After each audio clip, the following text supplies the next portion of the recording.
L'équipe que la France envoie est clairement sous-dimensionnée et dotée de très peu d'expérience. Chez elle, l'âge moyen est de 25 ans et le nombre moyen de sélection est de 9,3. Près de la moitié des joueurs n'ont même jamais porté le maillot national.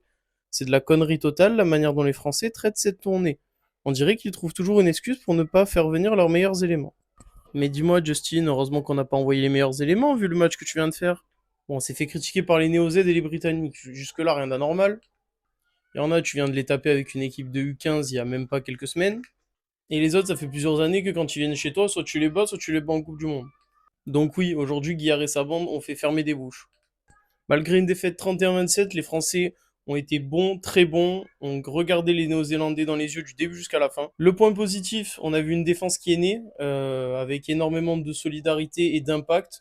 On a vu une équipe qui avait pas froid aux yeux, malgré quelques montées un peu suicidaires à la Gabin-Villière et des fois des replacements un peu compliqués. Les Français ont su faire preuve de solidarité. On a eu des joueurs qui sont sortis du lot, Atisok B, Guillard, homme du match clairement, avec notamment la percée qui amène à l'essai de Guillard derrière. Donc, il reste encore plusieurs matchs dans cette tournée de juillet qui vont être très formateurs pour les Bleus. En attendant, encore une fois, l'équipe de France a fait fermer des bouches.